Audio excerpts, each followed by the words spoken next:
Mini xin chào các bạn và các anh chị em cô chú trong chia sẻ cuối tuần của bếp Mini. Hôm nay mình tiếp tục chia sẻ về món ăn Hàn. Đây là một trong những món ăn phụ, món ăn giữa giờ hay cũng có thể ăn thay cơm nếu thích, bởi sự kết hợp rất đa dạng của các nguyên liệu trong món ăn này. Ngay bây giờ Mini xin chia sẻ cách thực hiện món miến trộn của người Hàn. Khá thú vị, trong tiếng Hàn còn được gọi là buchu japchae. Món này không quá khó, chỉ hơi lít ít chút xíu thôi. Nhưng các chị em hãy kiên nhẫn một chút là chúng ta sẽ có một đĩa miến trộn chuẩn bị. Bây giờ thì cùng vào bếp thực hiện với Mini nhé. Và nguyên liệu của món ăn Mini đã ghi ở dưới phần mô tả video cho các bạn tiện theo dõi. Bắt đầu thì mình sẽ đi luộc miến trước. Hôm nay mình có 300g miến, mình làm cho 3 phần ăn.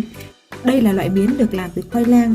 Loại này của Hàn cũng rất là ngon. Các bạn chọn loại này thì ngon hơn cả này. Và ăn loại này thì sẽ không lo bị cào ruột nếu chị em nào có vấn đề về dạ dày. Chúng ta sẽ luộc miến trong vòng 6 đến 7 phút. Sau đó thì vớt ra và xả dưới nước lạnh. Và có một cái tip nhỏ là để cho miến không bị dính thì khi luộc các bạn cho vào 1 đến 2 thìa dầu ăn để lát nữa khi chúng ta xả miến ra nó không bị dính bết vào với nhau nhé. Và phần miến luộc thì mình đã hoàn thành.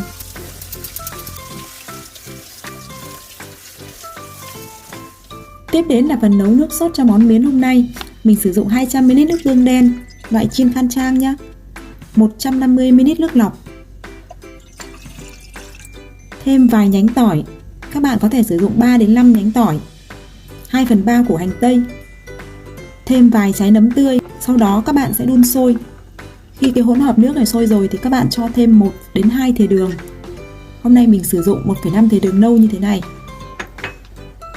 Và mình có thêm 3 thìa syrup từ ngũ cốc.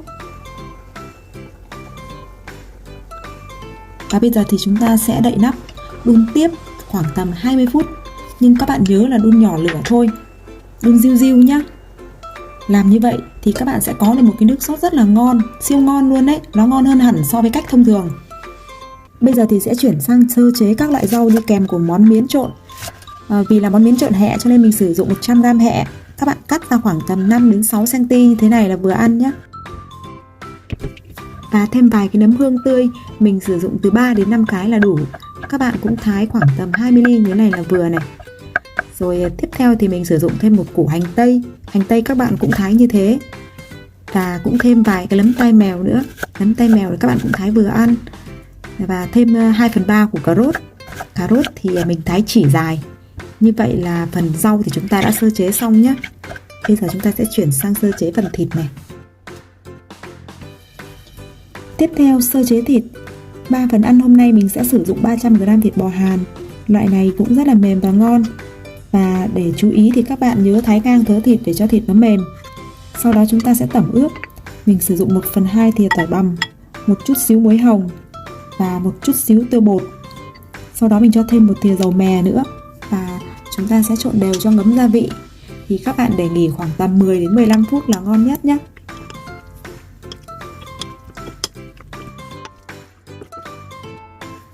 Và món miến ngày hôm nay mình có sử dụng 2 trái trứng. Các bạn tách riêng lòng đỏ lòng trắng ra như thế này. Rồi các bạn cho thêm vào một xíu muối, một xíu tiêu để cho nó có vị đậm đà.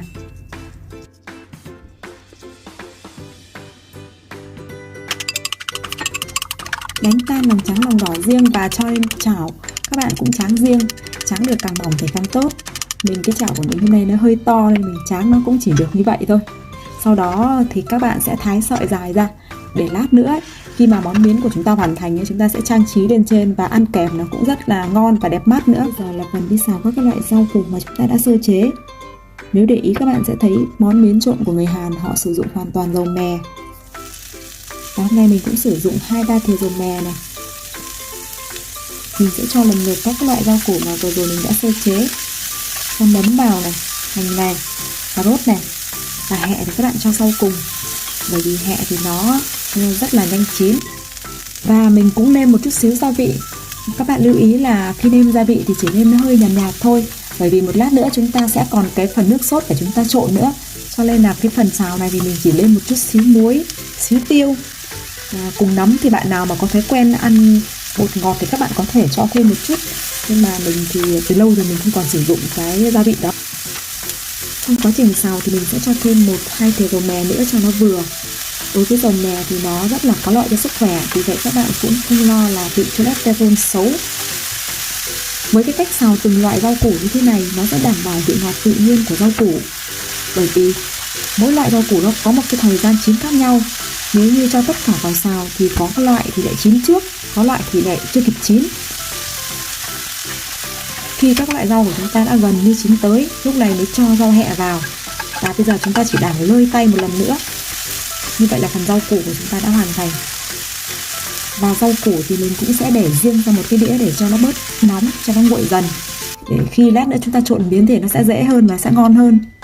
Bởi vì món miến trộn của người Hàn về cơ bản là họ ăn lạnh chứ không phải là món ăn nóng. Phần việc còn lại là chúng ta sẽ đi xào thịt bò mà chúng ta đã tẩm ướp vừa rồi. Và mình sử dụng một thìa tỏi băm với 1-2 thìa dầu mè. Chúng ta sẽ xào thịt cho đến khi mà thịt săn chín lại là được nha các bạn.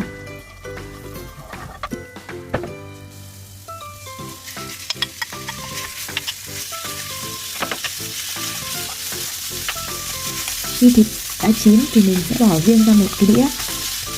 Rồi mình cho 1-2 thìa dầu mè và cho miến vào, xào nhanh trong vòng mấy chục giây, đảo lơi tay để cho ngấm đều. Tiếp tục mình đổ phần thịt bò vào và cũng đảo đều hai hỗn hợp với nhau. Các bạn chỉ đảo trong vòng 1-2 phút thôi là tắt bếp nha. Và bây giờ thì chỉ chờ cho miến nó nguội đi một chút. Lúc đó chúng ta mới trộn rau nha các bạn. Và bây giờ miến xào của mình đã nguội bớt rồi. Mình sẽ đi trộn rau củ nhé các bạn. Mình dùng cái nước sốt mà mình đã hầm đấy. Và nêm từ từ. Các bạn trộn đến đâu, nêm đến đấy. Nêm cho đến khi nào cảm thấy vừa miệng thì thôi. Trộn đều cho cái nước sốt với miến nó được ngấm với nhau. Sau đó các bạn trút cái phần rau củ vào. Và các bạn lại nêm nếm xem mà nó vừa chưa. Đó, như thế này là vừa rồi đây này. Không quá ngọt cũng không quá mặn. Rau củ cho vào các bạn cũng trộn đều hết lên. Món miến trộn đã có màu sắc rất là bắt mắt từ các loại rau củ rồi đây này các bạn. Mình nếm thử xem là cái vị của nó vừa chưa nhá.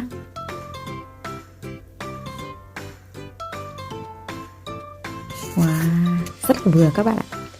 Bày lên đĩa và thưởng thức thôi. Để cho đẹp mắt thì khi bày lên đĩa các bạn sẽ cho cái phần trứng tráng mà đã thái chỉ lúc nãy đấy, màu vàng màu trắng của trứng này kết hợp với các cái màu sắc của rau củ, nó tạo nên một cái đĩa miến trộn rất là đẹp mắt nha các bạn. Các bạn nhớ rắc thêm vài hạt mè lên trên cho nó dậy mùi hơn nhé. Và món ăn tuần này của bếp nhà Mini kết thúc ở đây. Hẹn gặp lại các bạn ở chia sẻ tuần sau. Cảm ơn các bạn đã theo dõi. Nếu thấy video của mình hữu ích thì hãy chia sẻ cho bạn bè và người thân. Và đừng quên bật nút chuông thông báo, bấm theo dõi kênh, dành tặng cho mình một nút like, giúp mình có thêm động lực biên tập những video hữu ích tiếp theo gửi tới các bạn. Chào tạm biệt, bye bye.